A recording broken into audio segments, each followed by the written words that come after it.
হ্যাঁ রে বোন, হ্যাঁ তোর আমি একটা দায়িত্ব দেখেছি যে ঠাকুরের পাশটা তুই ঠিক করে কর, সেই কাজটাও তুই ঠিক করে করিস না। আরে উনুনের মধ্যে জোরে জাল জ্বলে গেছে, আমি দেখতে পারি জাল ফাল আমাদের তাকিয়ে তুই কথা বল, আমাদের তাকিয়ে কথা বল, তুই কি করে করছিলিস? উনুনটা তো জোরে, মানে কি বলবো, দাঁত ভেঙে দেবো তোর একেবারে। উনুন জোরে জ্বলছিল, আসতে করতে পারেনি বামনি কোথাকারের।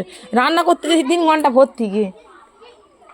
ভালো করে পায়েসটা কর, ঠাকুরের পায়েস। আর কথা বলিস নি, মুখে কাপড় দেয়। এই দেখ এইটা বার করে নিয়েছি।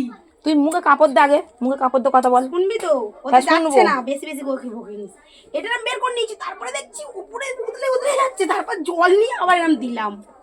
জলে কোথায় দিলি? জল নিয়ে আবার একটু দিলাম, নাহলে তো সবই পড়ে যেত। তাই? হুম, ওটা কি নতুন টেকনিক্যাল?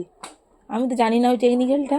তো পুরো উতলে উঠেছে, পুরো তো এদিক দিয়েও পড়ে যেত, এদিক দিয়ে তো অল্প পড়েছে। আমি আগুনটাকে বের করে নিয়েছি, নিয়ে আর কি করবো দেখতে পাচ্ছি আরো আরো হয়ে যাচ্ছে, জল নিয়ে দিলাম। তারপর কমলো? হুম, বাপ রে বাপ, এ তো নতুন টেকনিক্যাল শুনলাম। উঠলে মানে যখন ওরম হবে সেই মুহূর্তে জল ঢেলে দিতে হবে। একটু অল্প অল্প হলেও জল দিলে মানে কমে যাবে। হ্যাঁ, ও, নিজের আইডিয়া বের করে। ওরা আইডিয়া ওটা। ও